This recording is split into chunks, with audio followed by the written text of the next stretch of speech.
درجہ مقام ہے ہی نہیں کہ خالق مالک کائنات یہ خود فرمایا نبی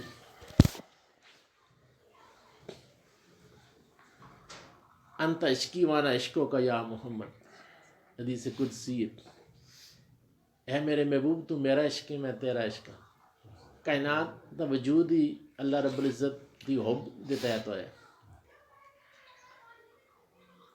اللہ پاک فرماندے نے میں نے چاہیا کہ میں پہچانیا جاواں تے میں نے کائناتاں پیدا کیتے، فرمایا اے محبوب لولاک لما خلقت ربوبیتی، اے محبوب تو تاں پیدا نہ کرنا ہوندا تے میں اپنا رب ہونا ہی ظاہر نہ کر آیا جی۔ تے کائنات دا وجود جڑا ہے نا اس محبت کا نتیجہ ہے، اس حب کا نتیجہ ہے جی۔ تے اللہ رب العزت تمام امور تو مبرہ نے، فرماندے نے ان اللہ و ملائکتہ یصلون علی النبی یا ایھا الذین آمنوا صلوا علیہ وسلموا تسلیما۔ اللہ پاک فرماندے نے میں بھی اپنے محبوب تے درود و سلام پڑھنا، میرے فرشتے بھی پڑھتے ہیں، مومنو تسی بھی پڑھو۔ یعنی مومنہ نبی علیہ السلام دی برگاہ دی طرف رجوع کرنے دا حکم ہے۔ اللہ پاک اس طرح نہیں پڑھتی جیسا اسی پہ پڑھنے ہیں۔ اللہ پاک دا یہ اساں دی ذہن دے مطابق اللہ رب نے گفتگو فرمائی نا، جو نکاح آدمی ہوندے اساں بچہ ہوندا ہے تو اساں سادہ لفظاں بھی کوئی چیز سمجھانے اسے کرنے ہیں۔ اللہ رب العزت دا درود پڑھنا اپنے انوارات تجلیات، اپنے فضل کرم رحمت دی بارش کرنے نبی علیہ السلام دی ذات مقدسہ تے۔ اللہ دا پڑھنا جڑا ہے اپنے قرب دے نبی علیہ السلام دے دروازے کھولنے نے، اپنی عطاں دے، اپنی ذات تے، صفات تے، اسماء دے معارف جڑے نے وہ کھولنے نے نبی علیہ السلام دی ذات ہوتے روز۔ اللہ پاک فرماندے نے میں پڑھنا اور پڑھتا رہ ساں جی۔ مراد کی الم نشرح لک صدرک، اے محبوب کیا تیرا سینہ میں نے نہیں کھول سٹیا جی۔ تفسیر المعانی دے اندر سید شہاب الدین محمود علوسی رحمۃ اللہ علیہ فرماتے ہیں انشراح صدر کا کیا مطلب ہے؟ اللہ رب العزت نے نبی علیہ السلام دے قلب اور سینے مبارکاں اپنے انوارات و تجلیات آش بڑھا سٹے، اور اللہ رب العزت دے علوم دیاں جڑیاں عطاں دیاں بارشاں ہوندیاں نے اس سے نبی علیہ السلام دے سینے مبارکاں اللہ پاک نے ایک فرش بڑھا سٹے جی۔ علم نشرح لک صدرک، اے محبوب کیا تیرا سینہ سا نہیں کھولا؟ سید محمود علوسی رحمۃ اللہ فرماتے ہیں شک صدر یہ اور چیز ہے، نبی علیہ السلام سینہ مبارک جبریل علیہ السلام آئے حدیث مبارک بھی اندر کھولا ہے کہ شک صدر اور چیز ہے۔ انشراح صدر جڑا ہے یہ روحانی اور مخفی اور اللہ رب العزت نبی علیہ السلام کے درمیان اسرار اور چھپے بھیداں دا نام ہے، انہاں دی طرف اشارہ ہے، اللہ اور رسول دی قربتاں دا۔ شک صدر تے وہ حدیث مبارکہ دے اندر آندے جبریل امین آئے انہیں ایک تاشتاں دا آب زمزم دا اور نبی علیہ السلام دے کلمہ مبارکاں سینیاں کھول کے صاف کیتا، وہ عام لوگوں دی سطح تے۔ لیکن انشراح صدر اللہ رب العزت تعبیر میں محبوب ہوتے اما وقت انوارات و تجلیاتی بارش کرتا رہنا۔ اسی وجہ تو صحابہ کرام تو کہن کہ ہن تک یہ تمام مومنان دا یقین اور عقیدہ رہا کہ نبی علیہ السلام دا قلب مبارک، دل مبارک، سینہ مبارک جڑا ہے لو کرسی عرش اور کعبہ کولوں بھی افضل ہے۔ کعبے دے اندر انوارات جڑے آ رہے نبی علیہ السلام دی اتنے حقیقت محمدیہ ہے۔ اللہ تے جڑی چیز ظاہر ہوندی ہے نا اتنے بظاہر تے کعبہ مبارک ہے نا، وہ انوارات تجلیات دی بارش ہو رہی وہ نبی علیہ السلام دی حقیقت تے ہوندی ہے۔ نبی علیہ السلام دی حقیقت تے محمدیہ جڑی ہے وہ کائنات دے اور نبی علیہ السلام دے درمیان ایک واسطہ ہے۔ کائنات پیدائش دے وقت ہی واسطہ ہی پہلے اول ما خلق اللہ نوری، اللہ پاک نے پہلی چیز پیدا کیتی ہے وہ نبی علیہ السلام فرماندے نے میرا نور پیدا کیتا ہے۔ اس نور تو عرش لو کرسی چرند پرند انسان ایوان فرشتے کائنات زمین و آسمان ساری اس نور تو پیدا ہوئی، یعنی اس کائنات کی پیدائش بھی نبی علیہ السلام دا نور ایک واسطہ ہے۔ اور ماں بعد اللہ رب العزت دی عطاں دا دروازہ نبی علیہ السلام دی ذات مبارک ہے، باب اعظم نبی علیہ السلام دی ذات مبارک اللہ دی، یعنی نبی علیہ السلام اللہ رب العزت تے فضل کرم رحمت عطاں دا درمیان میں واسطہ نے، کائنات اتنی سخت ہی نہیں جو بلا واسطہ جڑا ہے وہ انہاں چیزاں جڑا ہے وہ برداشت کر رکھے۔ حدیث شریف دے اندر اللہ پاک اپنے چہرہ وجہ کریم تو اپنی ذات اگر پردے ہٹاؤں تے کائنات سڑ جاوے، جل جاوے، حدیث مسلم شریف دی۔ اس وجہ تو اللہ رب العزت نے اپنے محبوباں درمیان میں واسطہ رکھا ہے، فرمایا الحمدللہ رب العالمین، پاک اور رب جڑا ساری کائنات کا پیدا کرنے والا ہے انہیں ذریات، فرمایا ما ارسلناک الا رحمۃ للعالمین، اے محبوب تو داساں رحمت بڑھا کے بھیجا پوری کائنات سے۔ اسی وجہ تو حضور دی تخلیق پہلے فرمائی نورانی صورت پہ، تاکہ رحمت پہنچانے سے راحم جڑا ہوتا ہے رحمت پہنچانے والا، وہ نبی علیہ السلام ایک وسیلہ نے اس رحمت کا پہنچانے کا، اس کا پہلے ہونا اور اس کی پوری کائنات کے علوم تو اگاں ہونا، یہ اللہ پاک نے حضور دی شان بڑھائی ہے۔ رحمت یہ کس قسم رحمت دینی ہے، اللہ پاک نے محبوبہ شان فرمائی، عطا فرمائی ہے، کتنے کتنے رحمت پہنچانی ہے۔ وَعَلَّمَكَ مَا لَمْ تَكُنْ تَعْلَمْ، اے محبوب اساں ساری چیزاں تو عطا کر ہٹیاں نے علوم دیاں جنیاں تسی نہیں جان دیا، اللہ پاک عطا کرنے والا ہے۔ نبی علیہ السلام اللہ دیاں عطا سمیٹنے والے نے۔ اج بدبخت ہے جو لوگ پیدا ہو گئے نے قرب قیامت یہ نبی علیہ السلام دی علم تے اعتراض عدم کر دیں، خدا عطا کرنے والے نبی علیہ السلام انہاں عطا سمیٹنے والے نے جی، پھر لوگوں نے کہ کیتا نبی علیہ السلام یہ چیز جانتے ہیں، یہ نہیں جانتے، یہ بدبختی ہے، یہ شیطانی کھیل کھیل رہے ہیں وہ لوگ۔ وَكَانَ فَضْلُ اللَّهِ عَلَيْكَ عَظِيمًا، اللہ پاک فرماندے نے اے محبوب تیرے تے میرا فضل عظیم ہے۔ یعنی وہ بلقیس کا واقعہ سلیمان علیہ السلام کا سنتے رہتے ہو تسی نا جی، انہاں فرمایا نا بلقیس کا تخت کون چاہ کے آن سی، قال فریت من الجن انا آتیک بہی قبل ان تقوم من مقامک، اس جن نے آخیا میں اتنی دیر میں آن لگنا جی تسی محفل ختم ہونے کو پہلے پہلے، تو انہیں آخیا مزید جلدی چاہیے۔ اتنے ایک ولی اللہ ہے آصف بن برقیہ، انہاں فرمایا کہ ان آتی کا بھئی قبل ان یرتد الیک طرفک، اتنی دیر میں آن رکھنا تخت جتنی دیر میں اکھ بند کر کے کھولو۔ سلمان علیہ السلام دی امتی دی یہ شان ہے، تخت کئی سو میل دور ہے،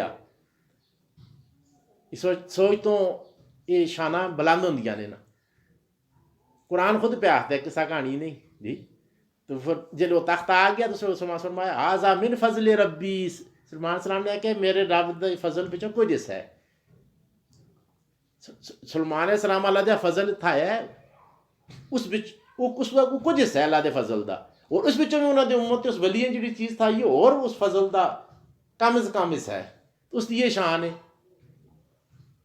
آج قرآن دی کسی آیت انکار کفر ہے نا، یہ لوگ سوچن نا وہ جا کے اس نے کوئی ٹنڈورا تو نہیں کیا دوسرا ملک جا کے جی کتنے بلقیس دا تخت لوگوں نہ اس مڑا دیتا اتنے بیٹھے اس نے ارادہ کیتا ہے، اس نے بیٹھے ہوئے ہو ارادہ کیتا ہے اللہ پاک اس تختاں اتنے کہنا ہے قرآن پہ آختا ہے۔ یہ نبی علیہ السلام دی حدیث مبارک ہے نا، اللہ پاک جیسا بندے اپنے قرب تو نوازتے ہیں، اللہ حدیث قدسی نبی صاحب فرماندے نے، اللہ پاک فرماندے نے میں اس کی اکھ بن جلنا جس نہ وہ دیکھتا ہے، میں اس کی زبان بن جلنا جس نال وہ بولتا ہے، میں اس کے ہاتھ بن جلنا جس نال وہ پکڑتا ہے، میں اس کے پیر بن جلنا۔ اللہ پاک نے چھانا تو پاک اسے اساں سمجھانے سے جڑی بظاہر وہ شخص ہوتا ہے پیچھے اللہ دیا عطا ہوندیاں نے، اللہ دیا قوتاں ہوندیاں نے، اللہ دیا عطا دے بے حد و بے حساب وہ سمندر ہوندے نے جنہاں جگہ کوئی چیز جڑی اگے نہیں ٹھہر رکھتی، تے اس امتی دا یہ حال ہے جی، اتنے بیٹھے ہو وہ تخت اتنے آن تے نبی علیہ السلام دے علم دا کیا حال ہو سی، جتے فرمایا کان فضل اللہ علیہ عظیما، اے محبوب ہم نے آپ کو سب کچھ سکھا دیا جو تم نہیں جانتے تھے، خدا فرما رہا ہے کہ جو تم نہیں جانتے میں نے سکھا دیا ہے۔ اب پھر ایسے بدبخت ہیں کہ قرآن کی سری اور واضح ہے کہ مخالف عقیدہ لوگوں کو بتا رہے ہیں، خدا فرما رہا ہے کہ میں نے وہ سب کچھ بتا دیا تم جو نہیں جانتے تھے، اب باقی رہ کیا گیا ہے؟ خدا کی عطاؤں پہ ان بدبختوں کو اعتراض ہے، نبی علیہ السلام کی ان صلاحیتوں پر اعتراض ہے کہ جو اللہ کی عطا کرنے کے باوجود وہ ان میں کوئی کمی رہے گی، نعوذ باللہ من ذالک۔ اللہ پاک فرماتے ہیں وکان فضل اللہ علیک عظیما، ہے محبوب تجھ پہ میرا فضل عظیم نچھاور ہو چکا ہے۔ اب میں جو بات سمجھانا چاہتا ہوں وہ فضل میں سے جز ملا سلمان علیہ السلام کو، اس سے پھر آگے اس کا پھر تھوڑا سا جز جو ہے ملا اس امت کے ولی کو، قرآن جو کہہ رہا ہے اس کی اتنی تو جس پہ اللہ رب العزت فرماتے ہیں میں اپنا فضل عظیم نچھاور کر دیا، پورا فضل عظیم۔ نبی محبوب کی بات آئی، فرمایا کان فضل اللہ علیہ عظیما، اللہ پاک فرماتے ہیں ذو الفضل عظیم، اللہ پاک فرماتے ہیں میں عظیم فضلوں کا مالک ہوں۔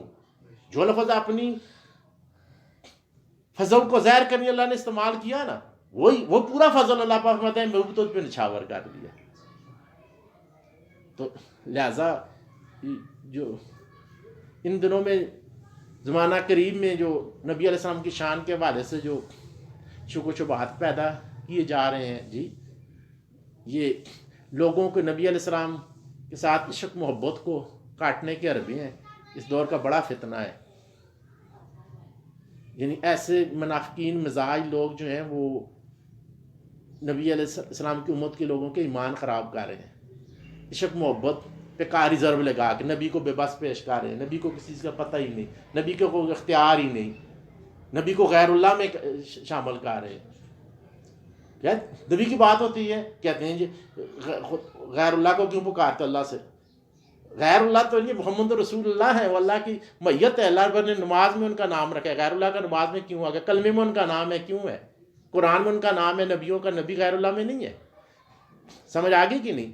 ہر دور میں جو نبی علیہ السلام کے صحابہ تھے، اہل بیت، مفسرین، محدثین، متکلمین نے کسی نے بھی نہیں نبیوں کو غیر اللہ میں ڈالا۔ اب یہ آ گئے نبیوں سے لوگوں کو دور کرنے کے لیے، وہ کہتے ہیں کہ یہ غیر اللہ میں آ جاتے ہیں اللہ کے علاوہ۔ تو یہ ایمان کو نقصان پہنچانے والی یہ باتیں ہیں نا۔ ایمان کس لیے نبی علیہ السلام نے فرمایا نا، تم میں سے کوئی مومن نہیں ہو سکتا جب تک وہ مجھ سے اپنی جان، اپنے والدین، اولاد اور سب چیزوں سے زیادہ محبت نہ کرے۔ ایمان کے لیے شاید عشق محبت ہے۔ اب عشق محبت کو کاٹ دیا تو ایمان کدھر رہ گیا؟ مغز قرآن، روح ایمان، جان دین، است حب رحمت للعالمین۔ جی یہ سادی فرماتے ہیں نا، قرآن کا سارا نچوڑ اور اسلام کی ساری روح اور دین کی جان جو ہے وہ نبی علیہ السلام کا عشق محبت ہے۔ تو اس لیے ہمارے لیے لازمی ہے کہ ایسے لوگوں سے دوری اختیار کریں، لوگوں کو بھی سمجھائیں جو اسلام اس صورت میں پیش کر رہے ہیں کہ لوگوں کو نبی علیہ السلام کی ذات مقدسہ سے دور کر رہے ہیں۔ اور نبی علیہ السلام سے دوری اللہ سے دوری ہے۔ ہر دور کا فتنہ ہے نا جی، علم بڑھ گیا ہے، لوگ چلاک ہو گئے ہیں، تو شیطان نے بھی ایسے ان کو اپنے پھندوں میں پھنسایا ہے کہ ان کی ایک ہی نیت ہے کہ لوگوں کو نبی علیہ السلام کی ذات سے دور کرے۔ ہر وہ چیز جو نبی علیہ السلام کی شان، عظمت کو نمایاں کرنے والی ہوتی ہے اس کو یہ شرک کہہ دیتے ہیں، اس کو یہ بدعت کہہ دیتے ہیں۔ تو یہ لوگوں کے ایمانوں کے ساتھ کھیل رہے ہیں، اگرچہ بظاہر یہ اعمال کے لبادے میں سامنے آتے ہیں کہ وضاقتہ بنی ہوتی ہے کہ بڑے نیکوکار ہیں اور اعمال پہ ہی زور دیتے ہیں، جبکہ دوسری طرف جو ایمانیات ہیں ان کو ان کے ہاتھوں نقصان پہنچ رہا ہے۔ اہل سنت و جماعت جو ایمانیات کو ترجیح دیتے ہیں ہم لوگ کہ عقائد اہل سنت و جماعت کے مطابق ہوں۔ اللہ رب العزت کی ہر چیز ذاتی ہے، وہ واجب الوجود ذات ہے، قدیم ہے، ازلی ہے۔ اللہ پاک کی جتنی صفات ہیں ذاتی ہیں۔ نبی علیہ السلام کو اللہ پاک نے جو عطا فرمایا وہ عطائی ہے، نبی علیہ السلام کا ذاتی نہیں ہے۔ اللہ کے دینے سے بے ادب صاحب جانتے ہیں، اللہ کی عطاؤں سے، اللہ کی عطاؤں سے نبی علیہ السلام کے اتنے اختیارات ہیں کوئی ان کی حد ہی نہیں۔ اللہ کی عطاؤں سے وہ شفاعت کا تاج جو ہے وہ پہنے ہوئے ہیں۔ اللہ کی عطا سے اللہ رب العزت کے فضل کو، کرم کو بانٹ رہے ہیں، مغفرت کو بانٹ رہے ہیں۔ اس لیے قرآن کے اندر فرمایا وَلَوْ أَنَّهُمْ إِذْ ظَلَمُوا أَنفُسَهُمْ جَاءُوكَ فَاسْتَغْفَرَ لَهُمُ الرَّسُولُ لَوَجَدُوا اللَّهَ تَوَّابًا رَحِيمًا، کہ جب گناہ کر بیٹھے مومن تو کدھر جائیں اے محبوب؟ جاؤ کا تیری برگاہ میں آ جائیں اور پھر وہاں جا کے بخشش مانگیں، اور آپ بھی ان کے لیے بخشش مانگے، ان کی شفاعت کریں۔ اللہ پاک فرماتے ہیں تو مجھے ضرور بخشش کرنے والا پائیں گے۔ اللہ پاک میں پابندی نہیں ہے، لیکن محبوب کی برگاہ میں جو جاتا ہے اس کی قدر و منزلت بڑھ جاتی ہے۔ اور یہ آیت 1400 سال سے اس کو کسی نے قید نہیں لگائی۔ ہر دور کے مفسرین، محدثین، متکلمین نے کہا یہ ہر دور کے لیے مطلق ہے۔ حضور کی ظاہری زندگی میں بھی تھی، آج بھی تھی۔ آج ایسے بدبخت پیدا ہو گئے ہیں، وہ سینہ جو عرش لوگ کرسی سے بھی افضل ہے، ادھر جاتے ہیں تو کہتے ہیں ادھر منہ کر کے دعا نہ کرو، پیٹ کرو۔ حنفی، شافعی، مالکی چارے مذاہب جو ہیں 1400 سال سے متفق ہیں کہ کسی قبر پہ جاؤ تو ادھر کعبے کی طرف پیٹ کر کے میت کی طرف منہ کر کے دعا کی جاتی ہے۔ آج ایسے لوگ پیدا ہو گئے ہیں وہاں پہ قابض ہیں جو نبی علیہ السلام کے والد شریف سامنے منہ کر کے دعا کرنے سے بھی روکتے ہیں، کہتے ہیں کہ قبلے کی طرف منہ کرو، نبی علیہ السلام کی طرف پیٹ کرو۔ اب وہ کعبے کی طرف پیٹ کرتے، ادھر بھی ہم ڈرتے ہیں تو ہم ادھر پیٹ کرنے کا نہیں کہتے، ارے سامنے اللہ کی تائیں سامنے ادھر ہم پیٹ کریں گے۔ کتنی بدبختی ہے، نبی علیہ السلام کی توہین ہے۔ سمجھ آ گئی؟ یہ کون لوگ کہہ رہا ہے زیر وضاقتہ بنی ہوئی ہیں، ان کا اسلامی نظر آ رہا ہے، ظاہری طور پر اسلام میں ہے۔ لباس دیکھو، داڑھی دیکھو، یہ ساری چیزیں جی، لیکن نبی علیہ السلام کے حوالے سے، نبی علیہ السلام کی عظمت کے حوالے سے محافل ہوتی ہیں، محافل میلاد نبی علیہ السلام کی شان عظمت کے تذکرے ہوتے ہیں تاکہ لوگوں کا ایمان جو ہے وہ بڑھے، نبی علیہ السلام کو عشق محبت پیدا ہو۔ یہ فطرتی بات ہے، جہاں سے کچھ حاصل ہونے کی نیت ہوتی ہے تو وہاں انسان زیادہ ذوق شوق سے رجوع کرتا ہے، تو وہ ان کو یہ کہتے ہیں شرک ہے، بدعت ہے۔ یعنی ختم قرآن ہوتا ہے، ہم لوگ جھنڈیاں لگاتے ہیں، ختم قرآن ہوتا ہے جھنڈیاں لگاتے ہیں، شیرینی مٹھائی تقسیم کرتے ہیں۔ نبی علیہ السلام کے دور میں نہ کسی جھنڈیاں لگائی نہ مٹھائی تقسیم ہوئی۔ ایک بات ہے نا جی، ہم لوگ تو اعتراض نہیں کرتے، اس کو یہ بدعت نہیں کہتے۔ نبی علیہ السلام کی شان کے حوالے سے کوئی محفل ہوتی ہے، کوئی جھنڈیاں لگا دیتا ہے، کوئی مٹھائی تقسیم کرتا ہے، کوئی لنگر تقسیم، جی وہ بدعت بن گئی۔ یہ سلگرہ کرتے ہیں بچوں کی، نبی علیہ السلام کے دور میں کوئی سلگرہ تھی؟ وہ بدعت۔ نبی علیہ السلام کے حوالے سے ہر چیز جو ہے نا ان کو بدعت نظر آتی ہے۔ اب بات سمجھے نہیں سمجھے جی؟ یہ تبلیغیں جو ہو رہی ہیں، کسی حدیث میں ایک جگہ بھی ہے کہ صحابہ کرام مسجد نبی میں گھر میں نہیں سوتے تھے، رات کو آ کے مسجد میں بسترے ڈال کے سوتے تھے۔ اب کہتے ہیں نصرت کے لیے آؤ، باہر سے جماعت آئی ہوئی ہے تو محلے والے بھی آ کے ادھر ٹھہرو، ہیں آیا کہ کوئی ایک حدیث پیش کر سکتے ہیں کہ صحابہ کرام رات کو بسترے اٹھا کے مسجد نبی میں آ کے رات کو ٹھہرتے ہیں؟ صرف صحابہ صفحہ ٹھہرتے تھے کہ جن کا گھر تھا ہی نہیں۔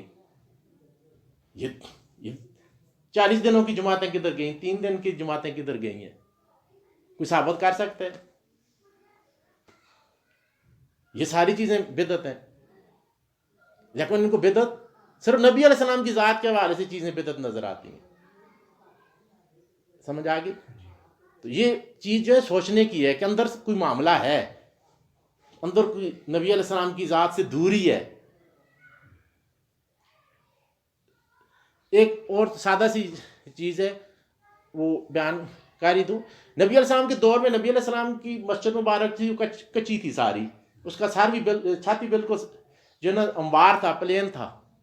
ابھی نبی علیہ السلام کا جو گنبد خضرا ہے، یہ گھر مبارک حجرہ مبارک کی جو ہے اس کی بھی چھت جو ہے وہ بالکل مسجد کی چھت کی طرح تھی، دیواریں بھی کچی تھیں۔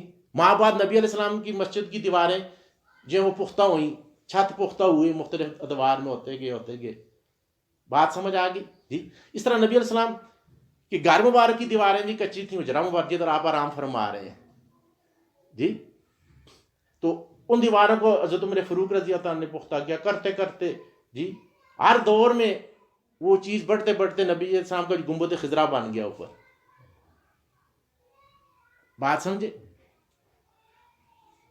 مسجدوں پہ اب دیکھو دنیا کے تمام ممالک میں مسجدوں پہ گنبد ہے، ادھر ہری پور میں بھی ہیں، یہ ٹی وی مسجد دکھائی دیتی ہیں نا جگہ جگہ، مسجدوں پہ گنبد بن گئے ہیں نا، بڑے بڑے بنے ہوئے ہیں جی۔ اب اس کو کوئی بدعت نہیں کہتا، مسجد کے اوپر گنبد نبی علیہ السلام کے دور میں نہیں تھا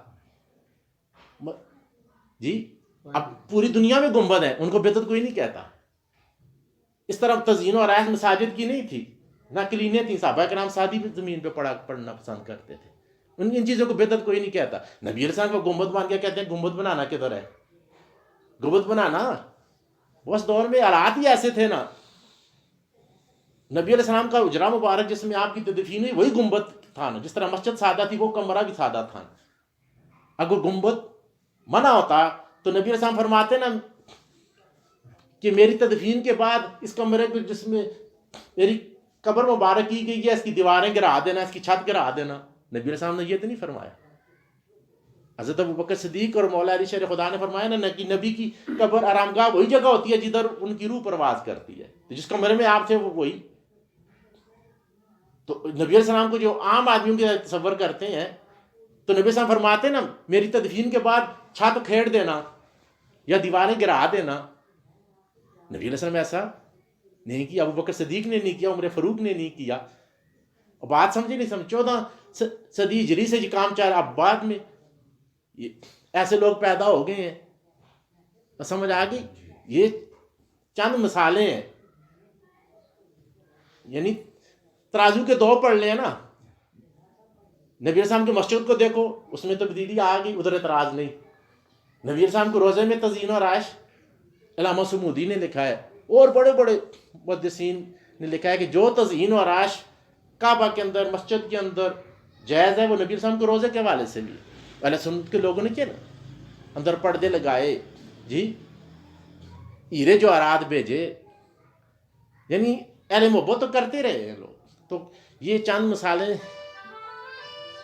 پیش کرنے کا مقصد صرف یہ ہے کہ ہمارے دل و دماغ میں یہ چیز گھر کر جائے، ٹھہر جائے کہ یہ لوگ جو ہیں یہ صرف ایک ہی مشن آگے بڑھا رہے ہیں کہ نبی علیہ السلام کی ذات مقدسہ سے دور کی، نبی علیہ السلام کی ذات مقدسہ کے بارے میں شکوک و شبہات پیدا کیے جائیں. تو اہل سنت نے کیا کرنا ہے؟ ان کے توڑ کے لیے نبی علیہ السلام کی ذات مقدسہ کی طرف لوگوں کو متوجہ کرنا ہے، لوگوں کا رجوع نبی علیہ السلام کی طرف ہو جائے. سمجھ آ گئی؟ تو صحابہ اکرام کا یہی عمل تھا نا کہ وہ نبی علیہ السلام کو اللہ رب العزت کی برگاہ میں واسطہ بنایا کرتے تھے. اگرچہ وہ بنا نہیں ہے، وسیلہ بنانا کو فرض نہیں ہے، لیکن آدم علیہ السلام کی سنت ہے، انبیاء کی سنت ہے کہ انہوں نے اللہ رب العزت کی برگاہ میں دعا کی، نبی علیہ السلام کے وسیلے سے ان کو معافی ملی. صلح حدیبیہ کے موقع پر صحابہ کرام سے جب مار اسباب ختم ہو گئے، پینے کے لیے پانی نہیں رہا، کھانے کی چیزیں نہیں رہی، تو آج کے ان بے ادب لوگوں کی طرف ہوتے تو نبی کی طرف جاتے ہی نہ اپنا ادھر نمازیں پڑھ کے دعا کرتے، کہتے ہم ڈائریکٹ ہیں ہم اللہ کے ساتھ، نبی کو درمیان میں کس لیے لائیں، یہ تو شرک ہوگی. ایسا صحابہ نے نہیں کیا. سارے صحابہ کرام جو نبی علیہ السلام کی برگاہ میں گئے، یہ حدیث صحیحہ ہے، یا رسول اللہ کھانے کی چیزیں ختم ہو گئی ہیں، پینے کی ختم ہو گئی ہیں. اور نبی علیہ السلام کے پاس کوئی گودام تو نہیں تھا بظاہر، اور سمجھ آ گئی تو کوئی ٹیوب ویل تو نہیں تھا بظاہر، لیکن صحابہ کا یقین تھا کہ اللہ رب العزت نے اپنے نبی کو باختیار بھیجا. اللہ پاک کی برگاہ میں جب نبی کے ہاتھ اٹھیں گے تو اللہ رب العزت اپنی عطاؤں کے دروازے کھول دیں گے. میں صحابہ کا مزاج بتاتا ہوں، ایک نہیں سارے صحابہ کرام نبی علیہ السلام کی برگاہ میں گئے، مسئلہ پیش کیا. نبی نے فرمایا جو کچھ ہے وہ لے آؤ. تو ایک چمڑے کے اوپر جو ہے وہ سارا سامان جمع، اتنا تھوڑا رہ گیا تھا. وہ چمڑا اونٹ کا تھا یا گائے کا تھا، وہ پھیلایا گیا اوپر، اتنا تھوڑا سا سامان رہ گیا. تو ایک پیالے میں تھوڑا سا پانی تھا. نبی علیہ السلام نے دعا فرمائی، جی آپ فرمایا اس چمڑے میں پڑے ہوئے سامان سے بار بار کے لے کے جاتے جاؤ. سارے انہوں نے برتن بڑھے. صحابہ کرام کہتے ہیں کہ ہم 1400 سے اگر ہم لاکھ بھی ہوتے تو ہمارے لیے کافی تھا. اب صحابہ کا ایمان دیکھو نا، نبی کو اللہ نے اتنا بے اختیار بنا. اور نبی علیہ السلام اسی موقع پہ پیالے میں اپنا ہاتھ رکھا اور فارغ نکل کے پانی گئے. نبی کو اللہ نے اختیار دیے ہوئے تھے نا، نبی کو پتا تھا نا. اگر نبی کو پتا ہوتا کہ میں نے ہاتھ ڈالا تو پانی نہیں آئے گا تو الٹا شرمسار ہوں گا، نہ اللہ پاک نے نبی کو بے اختیار کیا ہے. سمجھ کہتے ہیں نبی کو جو بے اختیار پیش کرتے ہیں. اور سمجھ آ گئی کہ نہیں؟ اللہ کی دی طاقت سے میں ادھر بیٹھا ہوں، میں اٹھ بھی سکتا ہوں نا، مجھے پتا ہے نا اللہ نے مجھے طاقت دی ہوئی ہے. تو نبی کو بھی پتا ہوتا ہے کہ مجھے اللہ پاک نے کتنی عطاؤں کا مالک بنایا ہے. تو کہنے کا مقصد یہ ہے کہ صحابہ کرام کی زندگی کا معمول تھا جی کہ نبی علیہ السلام کی ذات کی طرف متوجہ ہوتے تھے. اسی طرح بارش نہیں ہو رہی تھی عائشہ صدیقہ رضی اللہ عنہ کے دور میں، صحابہ نے عرض کی کہ بارش نہیں ہو رہی، تو انہوں نے فرمایا نبی علیہ السلام کو جرے مبارک کہ چھت سے تھوڑی جگہ خالی کر دو، نبی علیہ السلام کی قبر انور اور آسمان کے درمیان سے پردہ ہٹا دو، اسی لمحے بارش شروع ہوگی. صحابہ نے چھت سے جا کے سوراخ کیا، سائڈ پہ جو سوراخ تھا اس کے اور آسمان کے درمیان سے پردہ ہٹایا. اللہ کی رحمت جو ہے رب العزت دیکھ رہا تھا کہ میرے محبوب کی بارگاہ کی طرف متوجہ. ان کو نہیں پتا تھا کہ ہم خود مانگ سکتے ہیں. بات سمجھ آ رہی ہے کہ نہیں آ رہی جی؟ تو نبی علیہ السلام کی ذات کو بھی بارگاہ الہی میں وسیلہ بنا سے، حضور کی نسبت سے حضور کے چاچے کو بھی صحابہ کرام نے دعا کے لیے وسیلہ بنایا. تو کہنے کا مقصد یہ ہے کہ یہ چند مثالیں تھیں جو اس دور کا ایک فتنہ بن چکی ہیں نبی علیہ السلام کی ذات مقدسہ سے لوگوں کو دور کرنے کے لیے. سمجھ آ گئی؟ نبی علیہ السلام نے فرمایا کہ مجھے اس بات کا تردد نہیں ہے کہ شرک میری امت میں لوٹ آئے گی. میری امت کا فتنہ دنیا کی محبت اور مال دولت ہوگا. ما توفیق الا باللہ.